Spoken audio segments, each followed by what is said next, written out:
परिचय।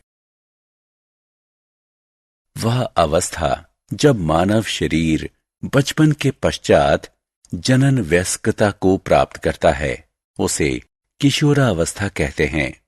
किशोरावस्था बचपन और वयस्कता के बीच का समय है। किशोरावस्था शारीरिक, संवेदनात्मक, मानसिक और सामाजिक परिवर्तन का समय है। इस पाठ में हम किशोरावस्था से संबंधित परिवर्तनों, गौण लैंगिक लक्षण, मनुष्य में लिंग निर्धारण और जननात्मक स्वास्थ्य के बारे में चर्चा करेंगे। उद्देश्य।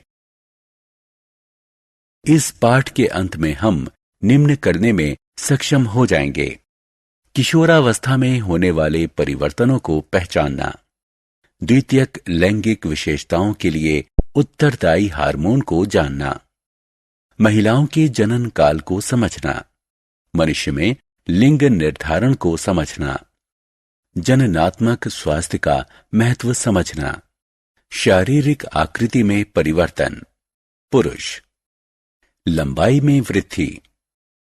लड़कों की किशोरावस्था वृद्धि करीब 10 वर्ष में शुरू होती है और अधिकतम 18 वर्ष चलती है। इस दौरान होने वाले तीव्र वृद्धि के लिए शरीर को अतिरिक्त पोषण की आवश्यकता होती है। लड़कों और लड़कियों दोनों को 3 संतुलित और पोषक आहार की आवश्यकता होती है। उन्हें स्वास्थ्यप्रद आहार लेना चाहिए। स्वर में परिवर्तन। एंड्रोजीन के प्रभाव में दोनों लिंगों में स्वर यंत्र या लैरिंग्स में वृद्धि प्रारंभ होती है। यह वृद्धि लड़कों में ज्यादा प्रबल होती है। इसके कारण लड़कों की आवाज भर्राती और भारी हो जाती है। पूर्ण वयस्क तारत्व लगभग 15 वर्ष की उम्र में प्राप्त हो जाता है। किशोरावस्था के दौरान जब लैरिंग्स ज्यादा विकसित हो जाता है तो यह गले के सामने बाहर निकल आता है। त्वचा और शरीर पर बाल। शरीर के विभिन्न भागों पर बाल एंड्रोजीन की प्रतिक्रिया में उत्पन्न होते हैं। वयस्क पुरुष में शारीरिक बालों की उपस्थिति अधिक होती है और विभिन्न नस्लीय समूहों के शारीरिक बालों के विकास के समय और मात्रा के बीच काफी अंतर होता है। पुरुष पेशी विन्यास और शारीरिक आकृति। यौवना आरंभ के समाप्ति तक वयस्क पुरुष की अस्थियां भारी हो जाती हैं और उसके अस्थि पंजर में पेशियां लगभग दुगनी हो जाती हैं। कुछ अस्थियां जैसे कंधों और जबड़ों की चौड़ाई में वृद्धि विषमानुपातिक रूप से ज्यादा होती है, जिसके परिणाम स्वरूप स्त्री और पुरुष का अस्थितंत्र स्पष्टता भिन्न हो जाता है। शारीरिक परिवर्तन। स्त्री। लंबाई में परिवर्तन। लड़कियों में किशोरावस्था की वृद्धि लगभग 10 वर्ष की उम्र से शुरू हो जाती है और 12 वर्ष की उम्र तक ये तीव्रतम हो जाती है और 16 की उम्र तक वह अपनी वयस्क लंबाई प्राप्त कर लेती है। बगल में बाल का विकास दिखता है। शारीरिक गंध और मुहासे। एंड्रोजीन के बढ़ते स्तर प्रस्वेदन के वसायुक्त अम्ल संगठन को बदल सकता है, जिससे वयस्क शरीर में ज्यादा गंध आती है। जैसे लड़कियों में एंड्रोजीन के प्रभाव से त्वचा से तेल का स्राव बढ़ जाता है, जिसके परिणाम स्वरूप बहुत से कील मुहासे निकल आते हैं। शरीर की आकृति, वसा का वितरण और शरीर का संगठन। इस अवधि में एस्ट्रोजन के स्तर में भी वृद्धि के परिणाम स्वरूप श्रोणि प्रदेश का निचला भाग आकार में बढ़ जाता है और इस प्रकार नितंब चौड़े, बड़ी जन्म नलिका प्रदान करते हैं हो जाते हैं। अंगों में प्रकार्यात्मक परिवर्तन। यौवनावस्था का प्रारंभ मस्तिष्क द्वारा जनन ग्रंथियों, अंडाशय और वृषण को दिए हार्मोन संकेतों से होता है। इसी प्रतिक्रिया में जनन ग्रंथियां विभिन्न प्रकार के हार्मोन उत्पन्न करती हैं, जो मस्तिष्क अस्थियों, पेशियों, त्वचा, स्तन और जनन अंगों के विकास, प्रकार्य या कायांतरण को प्रेरित करता है। वृषण पुरुष जनन अंग शुक्राणु उत्पादन प्रारंभ कर देता है और अंडाशय स्त्री जनन अंग आकार में बढ़ जाता है और अंडाणु परिपक्व होने लगते हैं। स्त्री के यौवनारंभ ऋतुस्राव का होना भी शामिल है। गौण लैंगिक लक्षण किशोरावस्था के आगमन पर शारीरिक बनावट में भी अचानक परिवर्तन आ जाते हैं। ध्वनि में परिवर्तन, पुरुषों में दाढ़ी और मूछ एवं मुहासों का दिखना, महिला में लंबाई और कील मुहासों का बढ़ना इत्यादि कुछ गौण लैंगिक लक्षण हैं। गौण लैंगिक लक्षण पुरुष और स्त्री की बनावट को स्पष्ट रूप से भिन्न बनाते हैं। ये लक्षण किशोरावस्था में यौवना आरंभ के समय प्रारंभ होते हैं। पुरुष और स्त्रियों में गौण लैंगिक लक्षणों की अभिव्यक्ति। स्तन का विकास, ध्वनि का तारत्व या चेहरे के बाल जैसे लक्षण एक लिंग को दूसरे से भिन्न बनाते हैं। इन लक्षणों का दिखना हार्मोन स्राव के कारण होता है। हार्मोन अंतःस्रावी ग्रंथियों द्वारा स्रावित रासायनिक पदार्थ होते हैं। पुरुषों में टेस्टोस्टेरोन और स्त्रियों में एस्ट्रोजन हार्मोन गौण लैंगिक लक्षणों के प्रारंभ होने का कारण होता है। टेस्टोस्टेरोन शामिल है अस्थियों के अतिरिक्त घनत्व में, अंगों के बड़े आकार में, ऊपरी पेशियों के द्रव्यमान में, मोटे बालों की वृद्धि में, कंधे की अस्थियों और अस्थि पंजर के चौड़े होने में, बड़ा स्वर यंत्र फलस्वरूप भारी स्वर, पुरुष जनन अंगों का विकास। एस्ट्रोजन शामिल है स्तन के विकास में, स्त्री जनन अंगों के विकास में, वसा ऊतकों में वृद्धि विशेषकर जांघों के आसपास, नितंब और स्तन पर। घटा हुआ पेशीय द्रव्यमान, गर्भाशय रेखा का विकास, जलधारण। बहुत सारे लक्षण जो विभिन्न प्रजातियों में एक लिंग को दूसरे लिंग से अलग करते हैं, वो केवल कुछ संरचनाओं या विशेषताओं का विकास मात्र होते हैं। अंतःस्रावी ग्रंथियां, हार्मोन और उनकी प्रकार्यात्मकता। अंतःस्रावी ग्रंथियां कई छोटे अंगों का एक संयुक्त तंत्र हैं जो अतिरिक्त कोशिकीय रासायनिक संकेत अणुओं, जिन्हें हार्मोन के नाम से जाना जाता है, को निर्मुक्त करता है। अंतःस्रावी ग्रंथियां उपापचय, वृद्धि, विकास और यौवनारंभ, ऊतकों का प्रकार्य और मानसिक स्थिति के निर्धारण में भी नियामक भूमिका निभाते हैं। कुछ प्रमुख अंतःस्रावी ग्रंथियां हैं पीयूष ग्रंथि, थायराइड और एड्रिनल ग्रंथि। अंतःस्रावी ग्रंथियों का मुख्य लक्षण है उनका वाहिनीहीन प्रकृति, उनकी संवहन क्षमता, कोशिकाओं के भीतर निर्वाह या कणिकामय की उपस्थिति जो हार्मोन को एकत्रित करती है। गौण लैंगिक लक्षणों से संबंधित लिंग हार्मोन। पुरुषों में वृषण और स्त्रियों में अंडाशय जनन ग्रंथि, जिन्हें प्राथमिक जनन अंग कहा जाता है, होती है। ये अंग शुक्राणु और अंडाणु के उत्पादन के लिए उत्तरदायी होते हैं, लेकिन ये हार्मोन का स्राव भी करते हैं। इन्हें अंतःस्रावी ग्रंथियां माना जाता है। वृषण पुरुष लिंग हार्मोन के समूह को एंड्रोजन कहते हैं। सबसे प्रमुख एंड्रोजन है टेस्टोस्टेरोन, जो वृषण में स्रावित होता है। टेस्टोस्टेरोन का उत्पादन भ्रूण के विकास के साथ शुरू हो जाता है, जो जन्म के कुछ समय बाद तक जारी रहता है और बाल्यकाल के दौरान लगभग बंद हो जाता है और यौवना आरंभ के समय पुनः शुरू हो जाता है। स्टेरॉयड हार्मोन निम्न के लिए उत्तरदायी होता है। पुरुष जनन तंत्र की वृद्धि और विकास।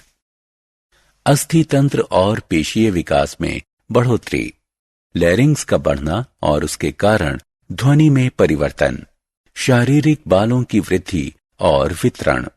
अंडाशय स्त्रीलिंग हार्मोन के दो समूह एस्ट्रोजन और प्रोजेस्टेरोन अंडाशय में उत्पन्न होते हैं। ये स्टेरॉयड हार्मोन स्त्री जनन अंगों के विकास और लिंग निर्धारण में सहायता करते हैं। यौवना आरंभ के समय एस्ट्रोजन निम्न को बढ़ाता है: स्तन का विकास, वसा का बढ़ना, नितंबों, पैरों और स्तन पर, जनन अंगों जैसे गर्भाशय और योनि का विकसित होना। एस्ट्रोजन और प्रोजेस्टेरोन संयुक्त रूप से स्त्रियों में ऋतुस्राव चक्र के समय गर्भाशय में होने वाले परिवर्तनों के लिए उत्तरदायी होते हैं। थायराइड ग्रंथि अंतःस्रावी ग्रंथियों से उत्पन्न हार्मोन का उनके लक्षित अंगों तक के लिए पथ। अग्नाशय ग्रंथि अग्नाशय एक अंतःस्रावी ग्रंथि इंसुलिन सहित कई महत्वपूर्ण हार्मोन का उत्पादन, साथ ही साथ एक बाह्यस्रावी ग्रंथि पाचक किण्वकों से युक्त अग्नाशय रस का उत्पादन है, जो छोटी आंत में जाती है। ये किण्वक कार्बोहाइड्रेट, प्रोटीन और वसा को अम्लान में विखंडित करते हैं।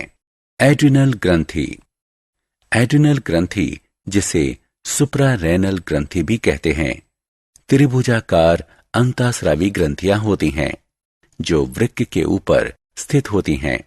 ये एड्रीनैलिन के माध्यम से तनाव के संयोजन के लिए उत्तरदायी होती हैं।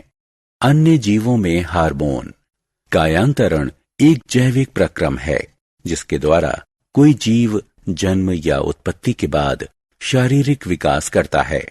इसमें जंतु के आकार या संरचना में कोशिका वृद्धि और विभेदीकरण द्वारा एक स्पष्ट और लगभग औचक परिवर्तन होता है। उभयचरी कायांतरण एक विकास प्रक्रम है जो थायराइड हार्मोन द्वारा प्रारंभ होता है और टेडपोल को मेंढक में परिवर्तित कर देता है।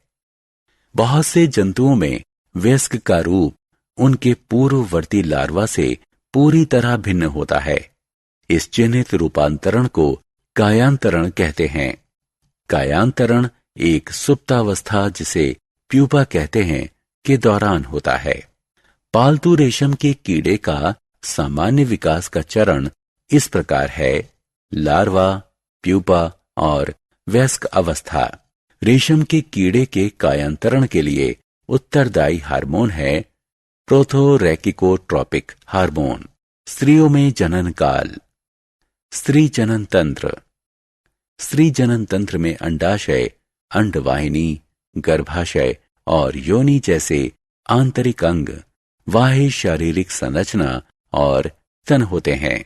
स्त्रियों में यौवना आरंभ के बाद रजोदर्शन, पहला ऋतुस्राव लगभग 15 की आयु में होता है। स्त्री के जनन काल ऋतुस्राव चक्र में प्रत्येक स्राव रक्तस्राव का प्रारंभ लगभग 28 दिन के अंतराल पर होता है। ऋतुस्राव के रुक जाने को रजोनिवृत्ति कहते हैं। यह 45 से 55 वर्ष की आयु के बीच होता है। मनुष्य में लिंग निर्धारण। किसी व्यक्ति के लिंग का निर्धारण गुण सूत्रों के माध्यम से किया जाता है। एक सामान्य मनुष्य में गुण सूत्रों के 23 जोड़े होते हैं। इनमें से 22 जोड़े ऑटोजोम होते हैं जो शरीर के लक्षणों के लिए उत्तरदायी होते हैं, और एक जोड़ा लिंग सूत्र होता है जो किसी व्यक्ति का लिंग निर्धारण करता है। पुरुष में XY गुण सूत्र होते हैं और स्त्री में XX गुण सूत्र होते हैं। स्त्रियों में 2X गुण सूत्र होते हैं। भौतिक और शारीरिक आवश्यकताएं। एक संतुलित आहार में कार्बोहाइड्रेट, प्रोटीन, वसा, विटामिन, खनिज लवण और रेशे अवश्य होने चाहिए। इसमें ये सभी चीजें सही अनुपात में होनी चाहिए। सारांश। आइए हमने जो कुछ सीखा है उसे संक्षेप में दोहराएं। वह अवस्था जब मानव शरीर बचपन के पश्चात जनन वयस्कता को प्राप्त करता है उसे किशोरावस्था कहते हैं। किशोरावस्था हमारे जीवन की स्वर्णिम अवस्था है क्योंकि यह मनोरंजन और मस्ती से भरी होती है। यौवनारंभ के अंतर्गत आपके शरीर में भौतिक परिवर्तन होते हैं जो आपके बच्चों जैसे शरीर को एक वयस्क शरीर में परिवर्तित कर देते हैं। लड़कों में किशोरावस्था का प्रारंभ लगभग 10 वर्ष की आयु से आरंभ होता है और अधिकतम 18 वर्ष की आयु तक चलता है। यौवनारंभ के दौरान लैरिंग्स में अधिक वृद्धि होती है। ये गले के सामने उभरे भाग के रूप में दिखता है। इसे एडम्स एप्पल या कंठमणि कहते हैं। लड़कियों में किशोरावस्था का प्रारंभ लगभग 10 वर्ष की आयु में हो जाता है। 12 वर्ष की आयु में यह तीव्रतम होता है और 16 वर्ष की आयु तक वे अपनी पूर्ण लंबाई प्राप्त कर लेती हैं। पुरुषों में दिखने वाले गौण लैंगिक लक्षणों को आरंभ करने के लिए टेस्टोस्टेरोन हार्मोन उत्तरदायी होता है। स्त्रियों में दिखने वाले गौण लैंगिक लक्षणों को आरंभ करने के लिए एस्ट्रोजन हार्मोन उत्तरदायी होता है। अंतःस्रावी ग्रंथियां कई छोटे अंगों का एक संयुक्त तंत्र हैं जो अतिरिक्त कोशिकीय रासायनिक संकेत अणुओं जिन्हें हार्मोन के नाम से जाना जाता है उसको निर्मुक्त करता है। पुरुषों में वृषण और स्त्रियों में अंडाशय जनन ग्रंथि प्राथमिक जनन अंग होती है। पौरुष लैंगिक हार्मोन के समूह को एंड्रोजन कहते हैं।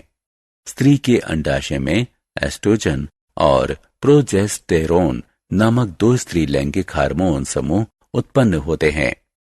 अग्नाशय एक अंतःस्रावी ग्रंथि इंसुलिन सहित कई महत्वपूर्ण हार्मोन का उत्पादन, साथ ही साथ एक बाह्यस्रावी ग्रंथि पाचक किण्वकों से युक्त अग्नाशय रस का उत्पादन है जो छोटी आंत में जाती है।